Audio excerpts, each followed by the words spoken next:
My name is Margaret, and I never thought I'd live to see the day my own son would look at me like I was a stranger. For years, I raised him with trembling hands, scrubbing dishes in silence, and praying he'd grow into a man who remembered where he came from. But then she arrived, my daughter-in-law, with her perfect smile and sharp tongue, turned my son against me in ways I never imagined. One night, as I set the table for dinner, I overheard her whisper, "Your mother is nothing but dead weight. The best gift she could give us is leaving forever." My chest went cold, my knees shook. And when my son laughed instead of defending me, something inside me shattered. From that day forward, I stopped being the quiet, obedient mother. From that day forward, I started planning my revenge. I still remember the first time she walked into my house, my daughter-in-law, the woman who would later tear apart everything I built with my own hands. She wore a red dress that clung too tightly to her figure, her lipstick the same shade of blood. When she smiled, the entire room seemed to light up, and for a moment, even I was fooled. But when her eyes landed on me, her smile sharpened like a blade. I reached out to shake her hand. My palms were warm, damp with nervousness, but hers were ice cold. "So nice to finally meet you," I whispered. She only tilted her head, her eyes darting toward my son as if to say, "Why do we even need her here?" That night, I set the table carefully, making sure the napkins were folded just right, the plates shining under the chandelier. It was supposed to be a family dinner, a celebration. Instead, it became the first scene of my humiliation. She laughed too loudly at his jokes, touched his hand as if I weren't sitting right there. And when I asked her about her family, she shrugged, swirling her wine glass lazily. "Oh, we don't keep in touch with old traditions. Some things just hold you back." Her eyes lingered on me when she said it. My son didn't notice. He looked at her like she was the only woman in the room. My heart clenched. For 28 years, I raised him, prayed over him, sacrificed everything. And now, one smile from her erased me. The days that followed were worse. She criticized how I cooked too much salt, not enough flavor. She rearranged my kitchen without asking, and when I quietly put things back, she laughed, calling me old-fashioned. I told myself to be patient, to give her time, but the whispers began. One night, I passed by the living room and heard her voice, low and sharp. "She's always hovering. Doesn't it bother you? You're a grown man, and she still treats you like a child." My son's reply was muffled, but I caught his laugh. That laugh burned in my ears all night. I lay awake staring at the ceiling, my hands trembling on the blanket, asking myself when my son stopped defending me. Days later, the final straw came. I had just set down a tray of tea when I heard her murmur to him, "Your mother is just in the way. Dead weight, really. If she weren't around, life would be so much easier." The teacup slipped from my hand, shattering on the floor. Both of them looked at me. She didn't even flinch. She just smiled. My heart froze in my chest, and in that silence I asked myself, if this is how it begins, how will it end? I used to dream of big family gatherings, long tables filled with laughter, the smell of roasted chicken filling the air, children running through the hallway. That dream died the moment she became my son's wife. Holidays turned into battlefields. Thanksgiving, once my pride, became a stage for her to showcase her modern recipes. She'd stand in my kitchen with her manicured nails and silk blouse, pushing my old pots aside. "We don't need so much grease, Margaret. People these days prefer healthier food." Her words dripped with sweetness, but the sting was deliberate. I'd bite my tongue, pressing it hard against the roof of my mouth until I tasted blood, because my son's eyes would always dart toward her, not me. He nodded, as if she were the authority, not the woman who raised him. The first real wound came at Christmas. I had decorated the living room with gold ribbons, and the old nativity set my mother left me. My son used to love it, but when they walked in, she wrinkled her nose. "This looks dated. Maybe next year we can do something more tasteful." She replaced my golden star with a sleek silver ornament she brought herself. My son helped her hang it, laughing while I stood frozen with the angel still clutched in my hands. Meals became silent torture. I'd place dishes on the table, the silverware rattling against the plates because my hands shook so much. She would whisper things to him I couldn't hear, but I saw the smirk on her lips, the way his jaw tightened.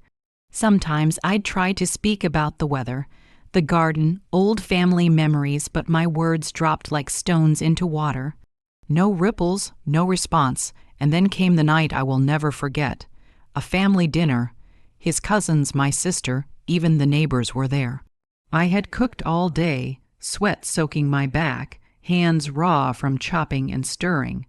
As I placed the last dish on the table, she leaned close to him and whispered something.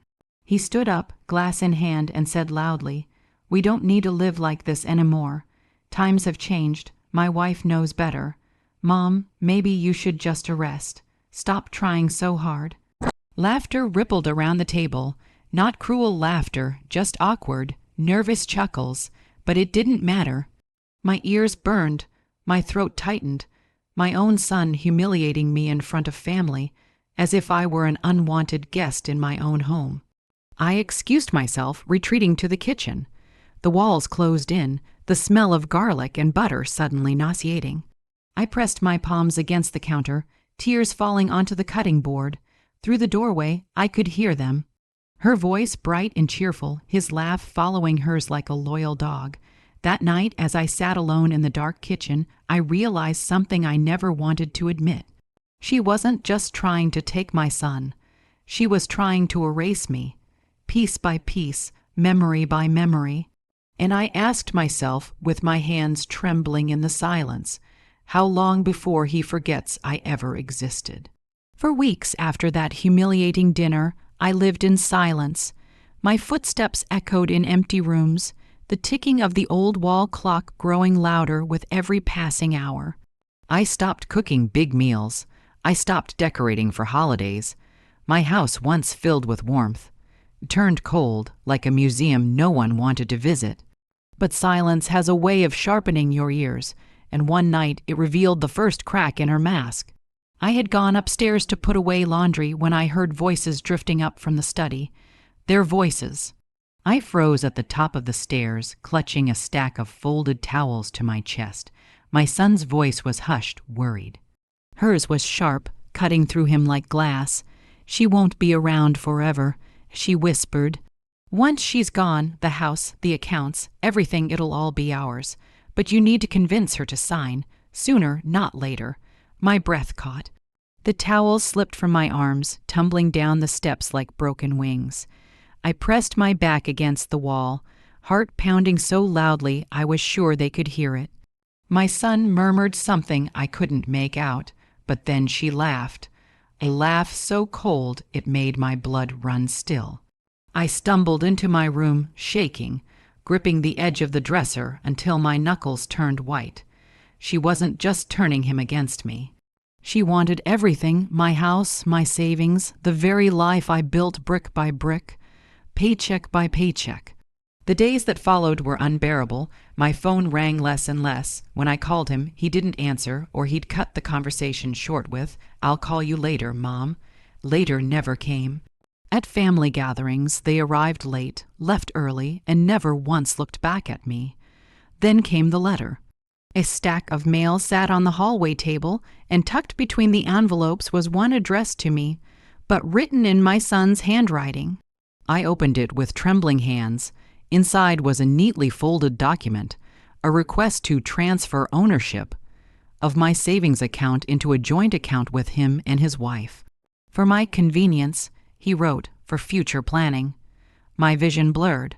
The paper crumpled in my fists as tears spilled onto the ink, smudging his signature. My own son, the boy I had stayed awake with on sick nights. The boy I had worked double shifts to feed, he wanted my money. Not my love, not my presence, just my money. That night, I sat in the dark living room, staring at the shadows dancing across the walls. Every creak of the house sounded like a whisper mocking me. I thought of all the years I had lived for them, only to be treated like a burden to erase. And then, as the clock struck midnight, I realized something that chilled me deeper than any winter night. They weren't planning for me to leave. They were planning for me to disappear. The question echoed in my mind as I gripped the torn document in my shaking hands. What if their plan wasn't to wait for me to die, but to make sure I did? There are moments in life when your soul shatters so completely, you can hear the pieces fall. My breaking point came on a night that should have been simple, ordinary. It was a Sunday evening. I had made stew, the kind my son used to beg for as a child, thick with carrots and potatoes, simmered for hours until the smell filled every corner of the house. I hoped, foolishly, that maybe the warmth of it would remind him of home, of me. They arrived late.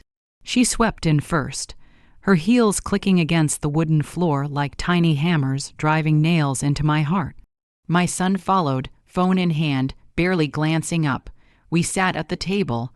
I served them with hands that trembled so badly the spoon clattered against the bowl.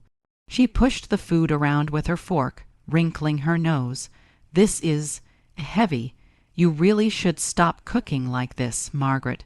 It's no wonder you're always so tired." Her words sliced through me, but worse was my son's silence. He didn't defend me. He didn't even look at me. The rest of the meal was filled with their whispers. She leaned close to him, lips brushing his ear, while I sat on the other side of the table, invisible. My stomach twisted, not from hunger, but from the growing certainty that I had lost him completely. And then it happened. I had risen to clear the dishes when I heard her voice, clear and sharp. "The best gift your mother could give us is if she just died." The plate slipped from my hands, shattering on the floor. My son froze, fork halfway to his mouth. For a split second, I prayed he would say something. Anything, that he would defend me. Instead, he laughed, a short, nervous laugh, but it was enough. My knees went weak. The sound of his laughter echoed in my skull, drowning out everything else. My vision blurred, my chest ached, and for a moment I thought I might collapse right there on the kitchen tiles. I stared at him, at both of them, as they looked back with the calm certainty that I was nothing. My son's eyes, they weren't the eyes of the boy I raised. They belonged to someone else, someone she had created. I left the room without a word, retreating into the darkness of my bedroom. I pressed my fists against my mouth to stifle the sobs, my body shaking so violently the mattress creaked beneath me. Hours passed, but I couldn't sleep. Her words looped in my head, cruel and final. His laugh, my son's laugh, burned like acid in my chest. That was the night I stopped being the quiet, obedient mother. That was the night the grief hardened into something else, something colder. And as dawn broke, spilling pale light across my wrinkled hands, I whispered to myself, if they want me gone, what would happen if I disappeared on my own terms?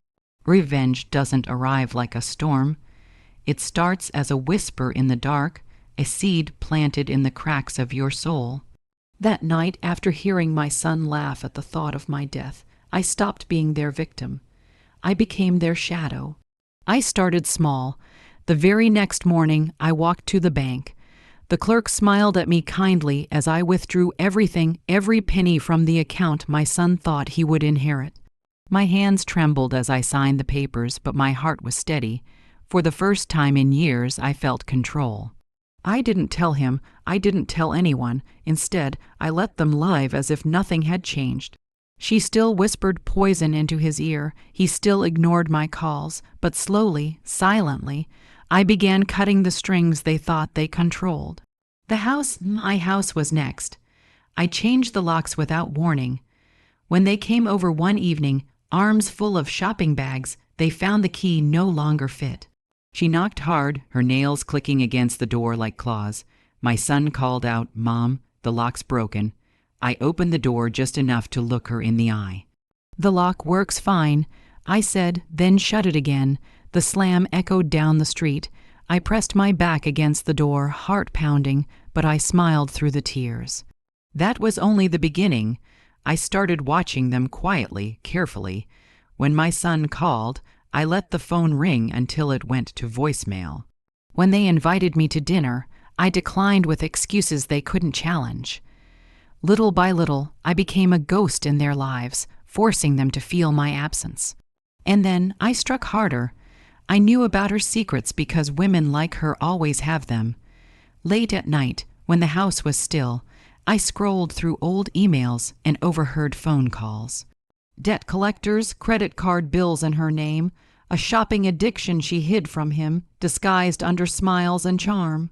I gathered everything, printed the statements, highlighted the amounts. When the time was right, I left the envelope on my son's desk where she couldn't hide it. The next day, I heard them argue through the thin walls of their home. His voice raised, hers sharp, then breaking. The sound of a glass shattering against the floor. I sat by my window, sipping tea, listening to the war I had lit inside their perfect little castle. For once, I didn't cry, I didn't tremble. My hands were steady as I held the cup, the steam fogging my glasses. But I wasn't finished. This was only the first crack, because I knew the deeper I dug, the more filth I would find. And once the truth was exposed, she wouldn't just lose my son's love. She would lose everything. The question burning in my chest that night was simple, chilling, and delicious. When the mask finally falls, who will my son believe? Her or me? Revenge is never loud. It's not screaming matches or flying dishes. No, it's quiet, cold, precise. And when it finally lands, it leaves scars no apology can erase. By the time I struck the final blow, I had already cut away everything they thought belonged to them. The money, the house, the comfort of my silence, but I knew it wasn't enough. She had taken my son from me, twisted him until he no longer saw me as his mother. To wound her fully, I had to take from her what she valued most, control. The opportunity came on a rainy Tuesday. I received a phone call, an old friend from the community board. She had seen my daughter, in law at the bank, begging for an extension on unpaid loans. My lips curled into a smile, so faint it almost hurt. The perfect mask was cracking. That night, I invited them for dinner. Just the three of us, one last supper. My hands shook as I laid the table, but not from fear, from anticipation. The stew simmered, the smell of garlic and thyme filling the air. My son arrived first, carrying flowers. She followed behind him, dressed in white, as if purity could be stitched into fabric. We ate in silence. I let them believe it was a truce, that I was surrendering. Then, when the plates were cleared, I placed a folder on the table. Slowly, carefully, I slid it toward my son. "What's this?" he asked. "Truth," I whispered. Inside were her debts, her hidden accounts, the proof of every lie she had wrapped around his neck. His hands trembled as he read, her face drained of color. "That's not." "She's twisting this," she sputtered, but the words fell flat. My son's eyes darted between us, confusion hardening into anger. For the first time in months, he looked at me, not with disdain, but with shock. He opened his mouth to speak, but she slammed her fist on the table. "She's doing this to destroy us. Can't you see? She's jealous. She's bitter." Her voice cracked. She grabbed his arm, but he pulled away. The look in his eyes told me everything. He saw it. He finally saw her. The room filled with silence, the kind that drowns, suffocates. She stood abruptly, knocking her chair over, tears streaking her makeup. Without a word, she stormed out, the door slamming so hard the walls shook. My son stayed. He sat across from me, head in his hands, breathing ragged. "Mom, is it true? All of it?" I didn't answer. I let the silence speak, the papers lying like open wounds between us. For the first time, he didn't look at me as a burden. He looked at me as the one person who had never lied to him, the one he should have protected. And as his tears fell onto the folder, I felt no joy, no relief, only a strange, hollow victory. Because deep down, one question echoed louder than his sobs. Now that I've destroyed her, have I destroyed him too? People say revenge tastes sweet, but they never tell you how bitter it feels afterward, lingering on your tongue like ashes. I thought that by exposing her lies, by shattering the perfect mask she wore, I would feel alive again. I thought my son would finally see me, love me the way he once did when he was small, and would run into my arms after scraping his knee. But the truth, revenge didn't give me back my son. It only proved how far I had already lost him. The house is quiet now. Too quiet. The laughter that once filled these walls is gone. The sound of his voice, his real voice, not the one she trained, comes to me only through a phone line that never rings. When he does visit, he sits at the edge of the chair, his words careful, cautious, as though I am a stranger he is still learning to trust.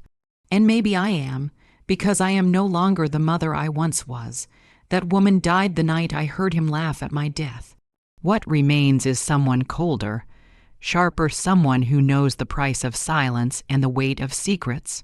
I watch from my window sometimes, the world moving on without me, families walking hand in hand, mothers and sons laughing in grocery store aisles. And I wonder, did I win, or did I simply burn down everything, including myself? But then I remember her face. That mask cracking, the panic in her eyes as her lies unraveled in front of him. That memory is the only comfort I have left, the only proof that I was not completely erased.